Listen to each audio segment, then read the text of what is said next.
Vamos entrar na palavra, e o título da mensagem é uma pergunta: para que serve a repreensão? Vocês sabem para que serve a repreensão? Sabem para que serve a repreensão? Alguém sabe para que serve? Vamos entender isso? Vamos aprender que vocês vão ser abençoados com essa palavra de hoje? Para que serve a repreensão? Eu tive pessoas aqui hoje que me abençoou muito com esta palavra. Eu estou aqui para abençoar, mas as pessoas me abençoaram por causa da mensagem, por causa da palavra. Para que serve? Para que serve a correção? Para que ela serve? A correção, para muitos, não é, mas é. Mas para muitos, ela não é o início de uma grande vitória. Para ela, a correção não é início de uma grande vitória. Eu estou fazendo as visitas que eu prometi, e uma das visitas eu falei o que eu disse aqui uma vez na igreja: nenhuma perda, ou perda alguma, ela é para o fim da pessoa. Eu disse o seguinte, estava numa casa, não lembro qual, eu disse assim: a pessoa, quando ela recebe uma notícia de perda, seja ela qual for, ela senta, perde as forças e acha que o mundo acabou. Lá no livro de Hebreus 11:6, vocês têm que aprender isso aqui. Hebreus 11:6 diz que sem fé é impossível agradar a Deus. Geralmente a pessoa diz: eu agrado a Deus com a minha fé. Então vamos ver se você costuma usar a fé para agradar ao Senhor desse jeito. Você teve uma perda, seja qual for o tipo de perda, perdeu o emprego, perdeu o parente, perdeu a bicicleta, qualquer tipo de perda. Você olhar para aquelas pessoas que estão à sua volta e falar: rapaz, a bênção está vindo aí. Alguém diz: não entendi. Você deveria estar chorando, que você teve uma perda, deveria estar preocupado, você teve uma perda. Eu entendo, você está meio nervoso, está falando coisa com coisa. Você, não. Está para vir uma bênção aí, eu estou sentindo. Mas como bênção? Você acabou de perder um negócio aí, perdeu parente, perdeu o emprego. Isso é Hebreus 11:6. É aí que você agrada a Deus, no entendimento. Naquele momento você deixa bem claro para as pessoas: uma semente, quando você joga na terra, ela morre, germina, nasce, cresce e dá fruto. Se você explicar isso para as pessoas e tomar isso como entendimento, você agrada a Deus e desagrada ao diabo. Você passa por uma luta, a situação está delicada, deprimente, desanimadora, difícil. Você olha e diz: rapaz, está para me surgir uma bênção grande aí. Como? Nenhuma luta vem, a pessoa passa, acontece, sem ter que uma vitória estar para acontecer. Sempre. Se existe uma luta, é porque tem uma vitória para ser disputada, para ser brigada. Tem alguma coisa para acontecer. Então eu vou tomar este momento aí como o anúncio da minha bênção. Isto é Hebreus 11:6. Você pega aquela situação e a transforma, faz ser para você o motivo da sua bênção. Ao contrário de muitos. Abraça o problema, se desmantega. Parece que acabou. O crente não. Está passando por uma luta, ele diz, rapaz, está para vir uma bênção aí. Como? Por que você acha que esse tormento, esse problema veio? É porque o demônio está tentando, querendo fazer eu desistir. Que eu esmoreça. Que se eu esmorecer, a casa cai. Pode ver que ele não atormentou o Sebastião e nem a Sebastiana. Ele veio atormentar a mim, que sou coluna. Então, se eu cair, aí desmorona tudo. Mas como eu tenho entendimento de que isso aí já é o anúncio de uma vitória, então eu vou tomar posse dessa bênção. Assim é aqui. A correção para muitos não é sinal de vitória. Deveria ser para ela. Na hora que ela está sendo corrigida, e o que quer dizer isso? É quando alguém está fazendo você respeitar, valorizar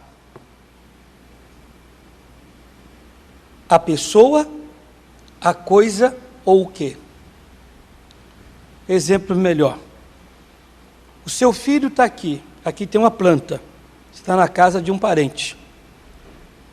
O menino acha interessante ficar puxando as folhas da planta. E essa planta custou R$7.000. Você está aqui, olha, menino! Você o corrige. Não faça isso que nós vamos pagar. Você tem que entender que você está na casa dos outros. Não deve fazer, etc, etc, etc, etc. Eu até brinquei com o pastor, estava comigo na visita, e numa das casas a irmã tinha feito um bolo, e o bolo danado do bolo estava muito gostoso. Depois eu quero que a irmã está aqui, fazer um bolo daquele para mim, viu? Aí o pastor que estava junto, comeu, também estava comendo, ele foi e sentou no braço do sofá. Eu olhei para ele e falei assim, irmão, você nunca veio nessa casa. Falei, você nunca entrou nessa casa, nunca veio, e você já sentou no braço do sofá? Ele, na hora, ele foi levantando assim, eu fiquei o tempo todo pegando no pé dele. Na verdade, o que eu fiz? Eu corrigi, por causa de um erro. Mas para ele, quem sabe, não era errado. Ele não fez por maldade. Mas muitos são assim, não vê como um erro, não vê como maldade, mas alguém tem que corrigir. Para valorizar a correção, ela valoriza, ela respeita. A correção faz você permanecer, nunca perder. A correção, ok? Ela faz você permanecer e nunca perder. Como isso? Já eu falo dentro da Bíblia. A correção para muitos é motivo de vergonha. Não deveria ser. Você viu o que ele fez? Me envergonhou na frente de todo mundo. Mas aquilo não foi para envergonhar. Aquilo ali não foi para envergonhar. Quando você está sendo corrigido, não é para diminuir você. A correção, para muitos, é o escárnio. Para muitos, diminuição. Diminuir a pessoa. Acabar com ela. Também não é. Na frente do fulano, na frente do ciclano, ele me chamou a atenção, me pôs lá embaixo. A correção não é escárnio, não é diminuição. A correção levanta, valoriza. Muitos não gostam de estarem perto de quem o corrige. Eu não vou ficar perto do Antônio, não. Toda hora ele fica me chamando a atenção, dizendo para mim que eu errei. Não. Feliz é o homem, a pessoa que tem alguém do lado. Ok, igreja? Feliz é a pessoa que tem alguém do lado para dar um beliscão santo e ok? Feliz é a pessoa que tem alguém do lado para dar o beliscão santo. Diz, para, sossega, está errado. Para. Lembra da mamãe? As mães eram assim, né? Pelo menos a minha. Ela já dava aquele beliscão assim que você ia bem para o lado, assim. Alguém falava, o que foi? Foi assim, nada não, o negócio está queimando aqui. E as mães sempre corrigindo, para não fazer. Se fez, para. Muitos não gostam de estarem perto daqueles que corrigem, mas sim de quem sempre está rindo para ele. Que não é errado estar perto de quem é feliz, quem está sempre rindo, não é. Mas bom é estar perto de quem nos corrige. Quando você erra, você errou, a pessoa do lado, fulano, melhor parar aí. Ei, olha, esse caminho é o caminho dos porcos. Ei, esse caminho é o caminho da morte. Ei, isso aí, você vai sofrer muito. E nos ajuda, nos mostra, nos dá uma bronca, nos adverte e diz para nós que o caminho certo é aquele. Também não é só falar assim, está errado. Correção, você dá o beliscão santo, mas fala para a pessoa qual é o caminho certo. Ok? Não gosto muito de ser corrigido. Eu aqui, igreja, eu vou ser sincero para vocês.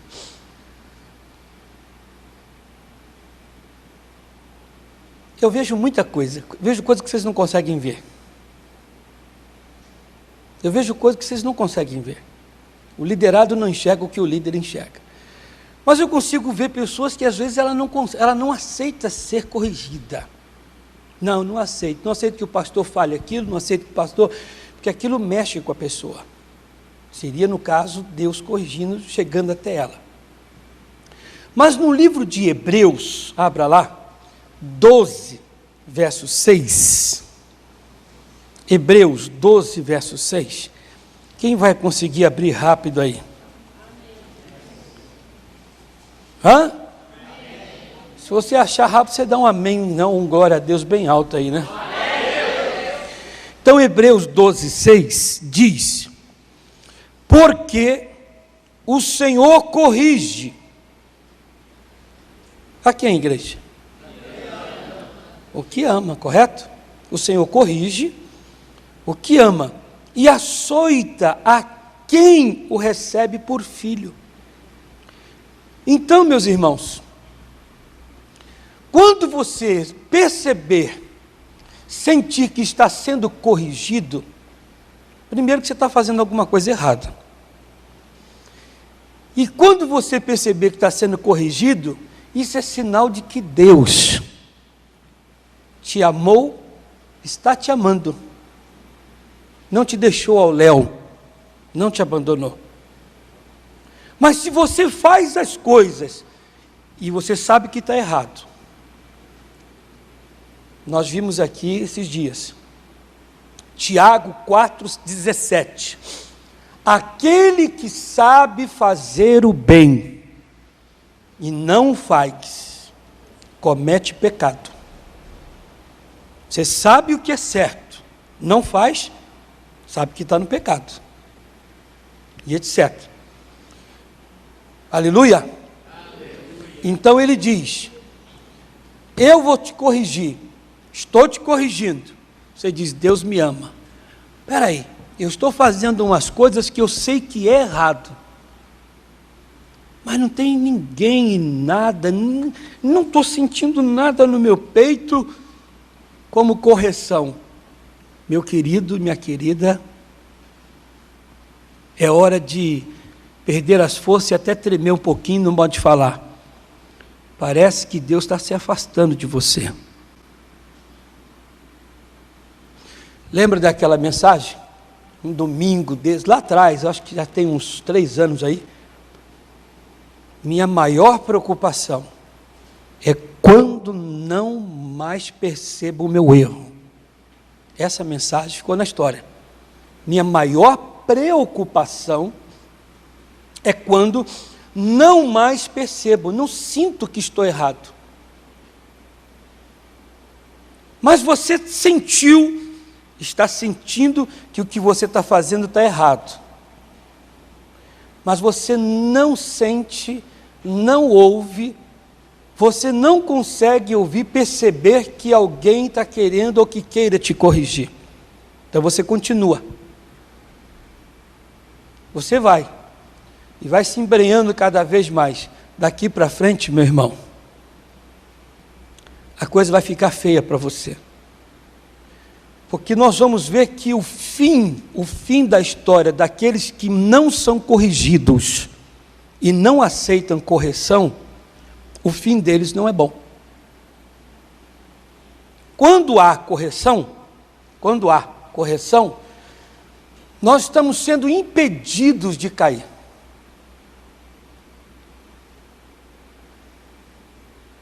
Quando você estiver indo e fazendo o que não presta, o que é errado, e não tem ninguém para te corrigir, você pode começar a chorar.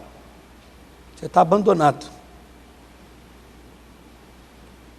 Mas se você, por exemplo, vem na igreja, eu subo aqui, começo a dar uma palavra, e aquilo vai no teu peito de uma maneira, como se fossem os 2 pés no peito, e você percebe, comece a agradecer a Deus, o Senhor está te amando. Ah, mas eu estava errado e não senti nada disso. Comece a chorar porque o Senhor está se afastando de ti. Você não aceita, então Ele parou. Ele parou de ficar corrigindo você. Mas então o que vai ser de mim? O fim não vai ser bom. Como é que funciona isso? O fim não vai ser bom. Vamos dar uma ida lá em Salmo 141. No livro de Salmos, 141.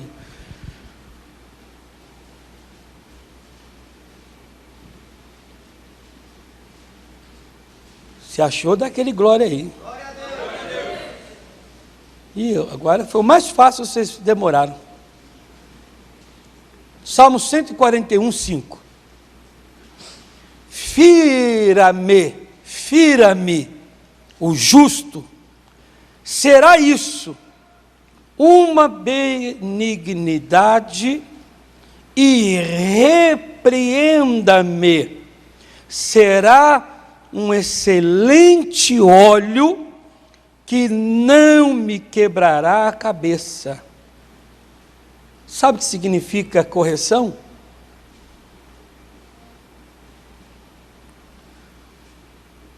Para o livro de Salmo, seria uma verdadeira unção. Quando você é corrigido, você está sendo ungido. A unção da correção. Isso é uma unção para o crente. Ah, eu não gosto. Você não quer ser ungido. Porque a unção despedaça o jugo. Tira o peso de sobre os seus ombros. Esta unção da correção faz você viver livre. Isto é uma bênção. Quando alguém está indo ter contigo, e ali ele te corrige, te repreende, te chama atenção, mostra para você que você está errado, que você tem que parar. Agora, você está sendo ungido. Isso na sua cabeça não é um peso. Isso é uma unção, isso é uma bênção. Isso tem que ser uma bênção para você. E não a maldição.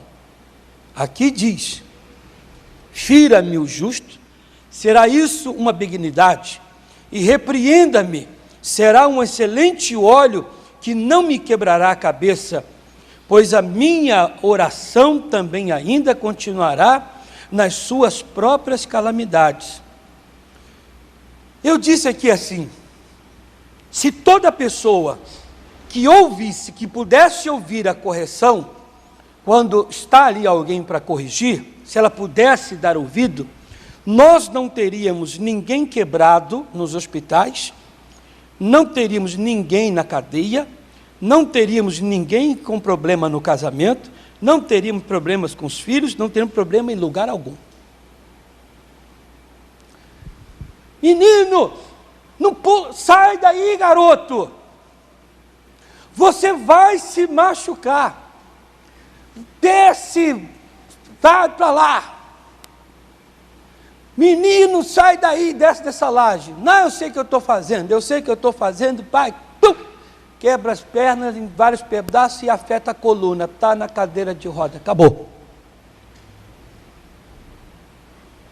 Se ele tivesse aceitado aquelas palavras, aquela correção dizendo, não faça, sai daí, não pula, o que vai acontecer, preste atenção, eu estou mandando, eu sou mais velho do que você, sou seu avô, seu pai, sua mãe, escuta, olha bem o que aconteceu com fulano, dá uns exemplos, não ouviu, pulou ou caiu, agora está ruim. Se toda pessoa que está para fazer uma besteira ouvisse aquele, vou um pouquinho mais longe, vou me atrever, ouvisse aquele a quem Deus envia. Não, mas aquela pessoa não é enviada de Deus. Aquela não. Aquilo ali não passa de uma mula. Então vamos lembrar do Balaão. Então vou lembrar do Balaão. Deus não vai mandar o crente, então manda a mula. Mas pelo menos mandou, não mandou? O problema é que você não ouviu. E ainda que mandasse o crente, você também não ouviria. Porque a questão não é quem está falando contigo. O problema é que você não dá ouvido quando Deus está querendo te corrigir dos teus erros. Todas as pessoas. Então vamos lá. Quem está doente, muito doente, se desse ouvido àquele que corrige, estaria doente? Toda pessoa que está presa na cadeia, se desse ouvido para aquele que está corrigindo, estaria presa? Todo aquele que quebrou a perna lá, de ter pulado, escorregado da laje, tivesse dado ouvido, estaria com o corpo todo quebrado? Sim ou não? Você quer saber por que você está com problema?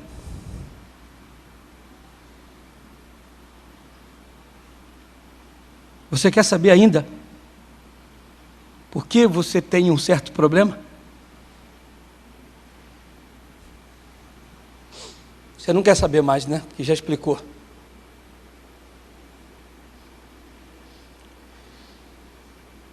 A Bíblia Sagrada diz que Jesus Cristo disse, vou para o Pai e rogarei que envie o outro Consolador, o Espírito Santo. O Espírito de Deus veio, ele atua em nós. O missionário está com uma mensagem forte dessa aí, não vou me atrever aqui a falar o que ele está pregando não. Mas o Espírito de Deus entra em nós para que possamos ser testemunhas. É nesse campo aí que o missionário está pregando que o negócio é forte. Eu não assisti a parte que ele falou ainda, mas eu não sei lá no sábado. Mas em Atos 1:8 diz, mas recebereis poder ao descer sobre vós o Espírito Santo, e ser-me-eis minhas testemunhas.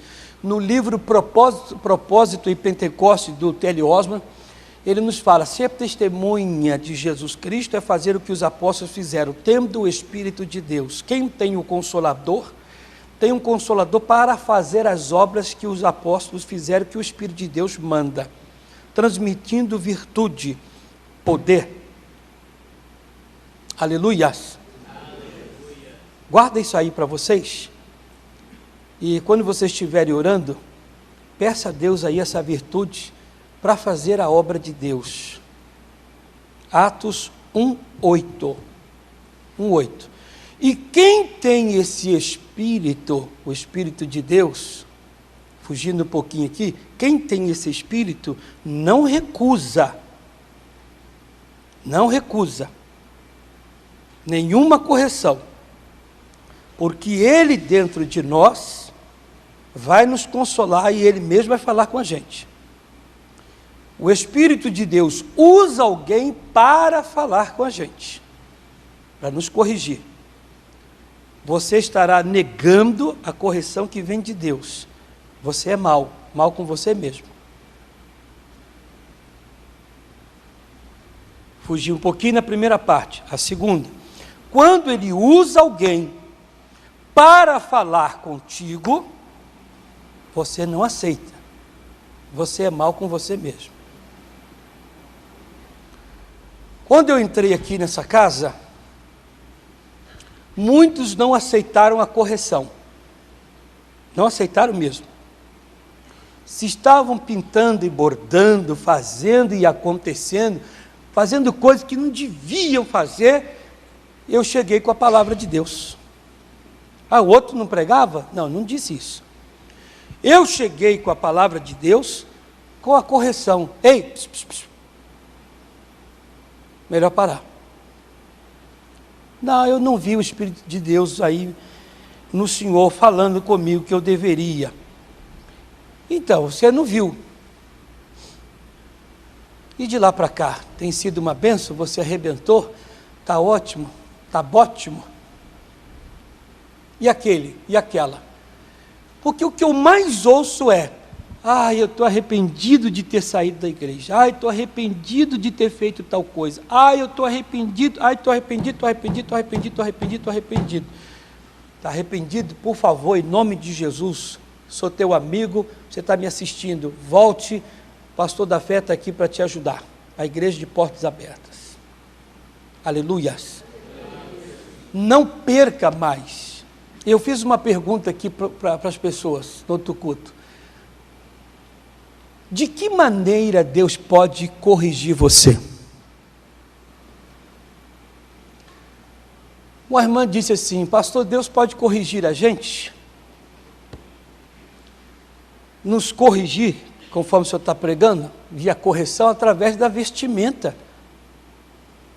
Pode, através da vestimenta? Pode? Pode. De que jeito Deus vai corrigir você? Às vezes você está vulgar demais. Está muito vulgar. Deus pode corrigir. Como? Mostrando, levando você, fazendo você passar por um lugar e ver aquela pessoa passando uma humilhação, uma vergonha até, e você falar, puxa vida, eu sou diferente, eu sou de Deus. Deus pode corrigir você através do silêncio? Pode. Eu não vejo isso. É aí que você tem que tomar cuidado, e muito cuidado. Jesus Cristo disse, Pai, se possível for, afasta de mim este cálice. Foi a primeira oração dele. Em seguida ele completa o quê? Seja feita a tua vontade. Geralmente fazemos só a primeira, pedimos, mas não completamos. Seja feita a tua vontade. Ele quer corrigir você. Ele pode corrigir, e muito. Numa mensagem ele diz, a vontade que deve prevalecer aí não é a sua. O próprio Senhor Jesus Cristo. Pai, se possível for, afaste de mim esse cálice. Mas na própria boca do Senhor veio, mas seja feita a tua vontade. Já foi corrigido. Mas Jesus, sim. Isso acontece com todos nós. A vontade aí não pode ser sua, tem que ser de Deus. De que jeito o Senhor pode te corrigir? De todas as maneiras, você tem que prestar atenção. Eu sempre tive esse temor, não é medo.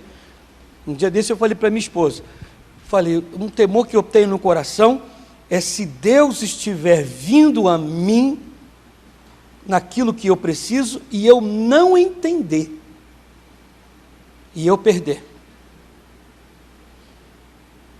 O telefone toca, não vou atender não. E se for Deus? Mas Deus liga para a gente Deus liga para a gente no telefone? Liga ou não liga? Então vocês vão tirar a dúvida agora. Todas as pessoas que me assistem, Deus liga para a gente no telefone, no celular ou no residencial. Ele usa quem Ele quer para falar contigo. Não é Deus, aí o negócio do céu vai pegar o telefone 783, e o telefone dele não é isso. Mas Ele vai usar alguém para ministrar a bênção na sua vida, para dar para você a bênção. E assim por diante. Mas nessa hora, você não consegue entender que aquele momento é até uma repreensão.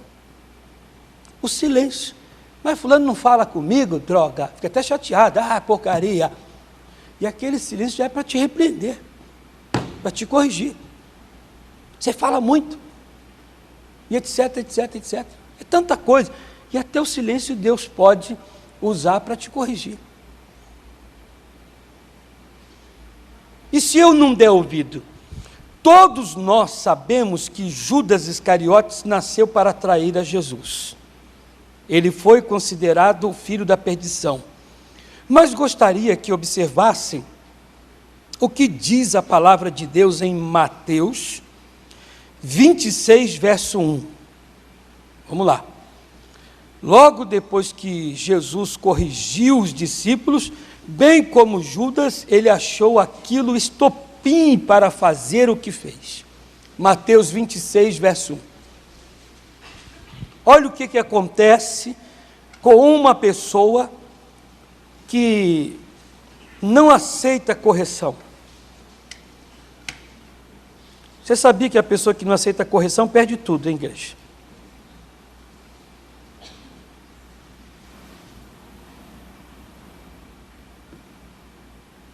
Eu já vi pessoas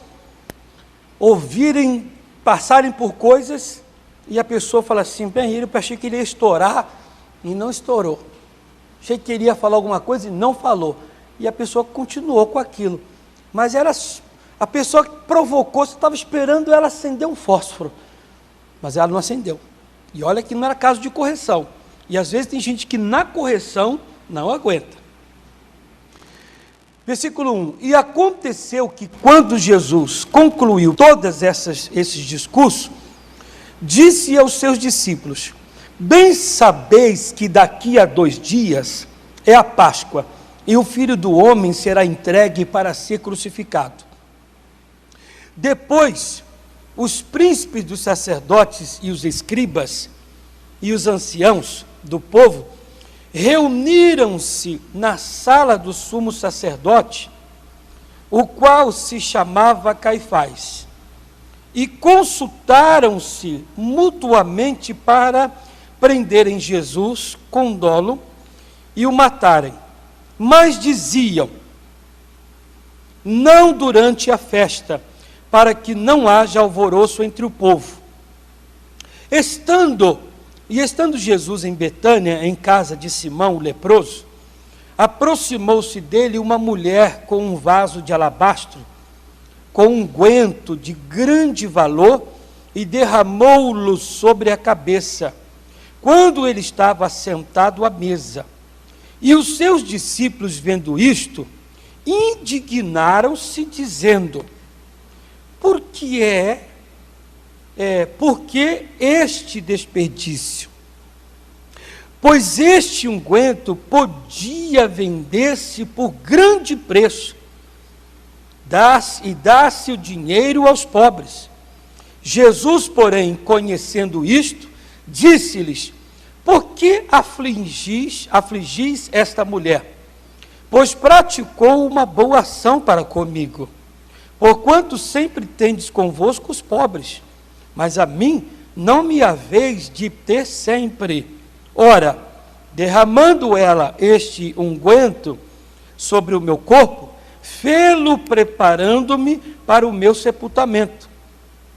Em verdade vos digo que, onde quer que este evangelho for pregado em todo o mundo, também será referido o que ela fez, para a memória sua.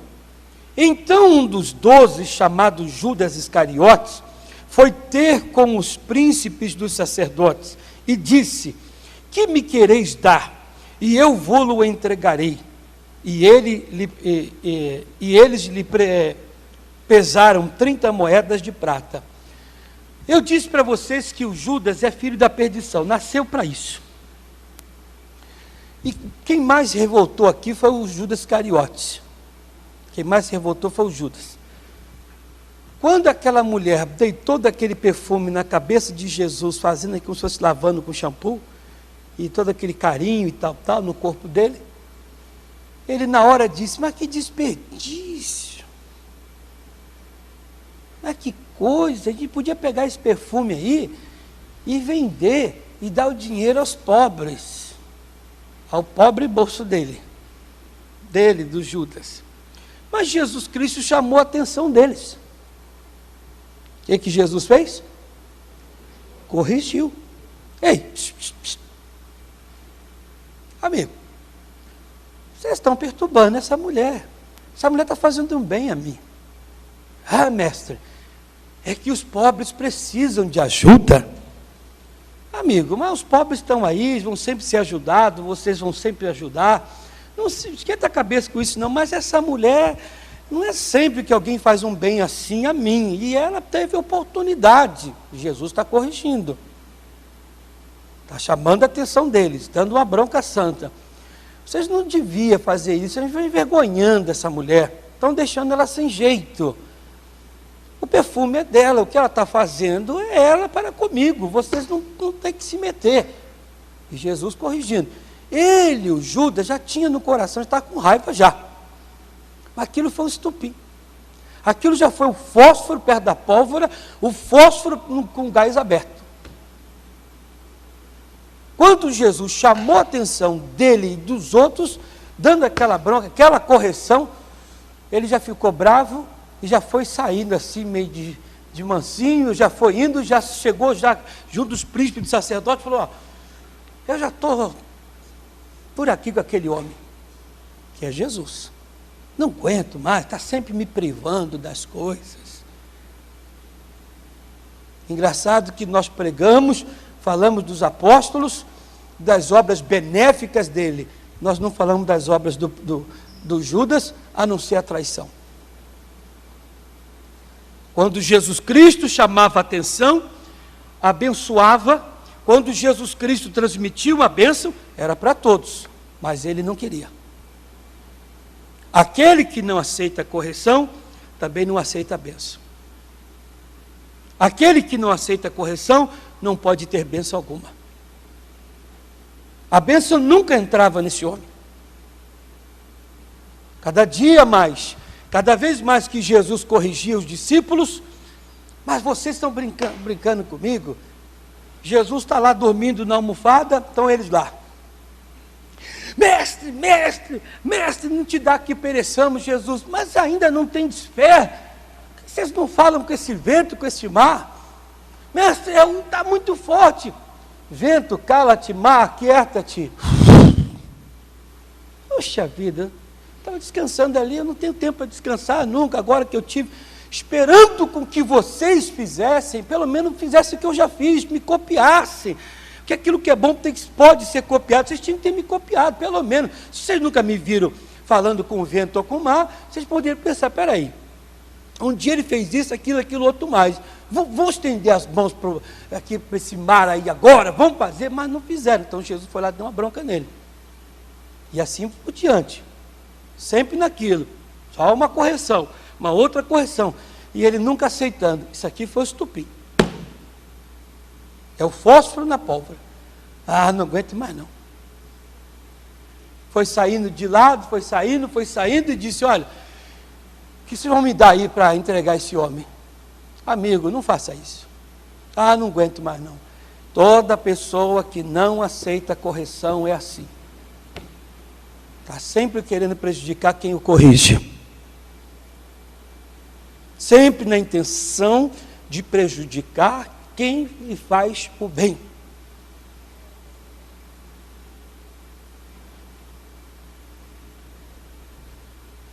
rapaz, como é que a gente vai pegar esse homem? Sempre em volta dele tem uma multidão, 5, 3, 7, 10 mil pessoas. Como é que a gente vai pegar? Olha que maldade, gente. João 18, não precisa abrir não. João 18 diz a Bíblia que Jesus Cristo sempre levava os discípulos para orarem. Ainda agora já teve pastores que me ligaram: pastor, vai ter um glória hoje aí? Falei: vai. Estou sempre levando alguém para orar comigo. Jesus sempre levava os discípulos para orarem, sempre, sempre, sempre, fazendo um bem. E Jesus levava também aquele homem, já querendo que ele orasse. Ora mesmo, busca isso, envolva isso, aí mesmo. Mas ele não aceitava. Teve até o auxiliar de um pastor nosso, fui na igreja do pastor, veio até mim: pastor da fé, eu queria pedir perdão ao senhor. Eu falei: perdão do que, filho? Porque um dia, uma vigília que o senhor estava fazendo de oração, eu não estava orando, o senhor chamou a atenção, me corrigiu. Aquele dia eu passei a ter uma bronca muito grande do senhor. Como? Você não está orando, filho, e eu estou te corrigindo para orar, você ficou com bronca de mim? Eu estava te fazendo um bem. Mas eu não entendi como bem, entendi como mal. E etc. Eu falei: você ficou com todo esse tempo com esse negócio no coração? Estava lá naquele dia, você lembra? Falei: ficou todo esse tempo com esse negócio no coração, filho, só perdendo bênção. E eu fazendo bem. Jesus levava ele, e ele disse: amigos, faz o seguinte, me dão aí as moedas, vamos fazer logo esse negócio aí, que eu sei onde ele vai estar, sem a multidão, só com os discípulos os mais íntimos, que são os 12, agora sem mim, eu indo, não, você tem que ir com a gente, vou parafrasear, você tem que ir com a gente, porque eu te dou dinheiro e é tudo mentira. Não, eu vou com vocês vão ver só, é aquele a quem eu beijar. Chegou lá, estava lá Jesus e os discípulos. O homem que não aceita ser corrigido, sabe qual é o fim dele? Qual foi o fim do Judas? A pessoa que não aceita ser corrigida na mensagem. A irmã aqui disse para mim: pastor, pelo amor de Deus, essa mensagem falou toda para mim, para o meu marido, porque, puxa vida, lá em casa é terrível, não aceita, lá não aceita, eu sou teu exemplo, o senhor falou, toda para mim, toda para lá em casa, o pessoal lá de casa, porque só estamos caindo, conforme o senhor disse, a perna quebrada, perde o emprego, perde aquilo outro. Não perderia se aceitasse, não teria problema se ouvisse. Não ouve, o fim é perda sobre perda. Meus queridos, Deus nos ama. Como nos ama? Está sempre mandando alguém, quando não é a mensagem, é uma canção, é alguém, liga o rádio, liga a televisão, está lá o missionário, o pastor Jaime, uma palavra de correção, e o triste é quando você não quer aceitar ou não entende. Mas não vai dizer que Deus não foi ter contigo. As coisas acontecem, não é por falta de correção quando nós estamos fazendo o que não deveríamos. O filho está aqui, a mãe também está. Está você e Jesus, você e o Espírito de Deus. E está você mexendo na planta dos outros, arrancando as folhas. Sabe quanto é que custou essa planta? Ela veio da China.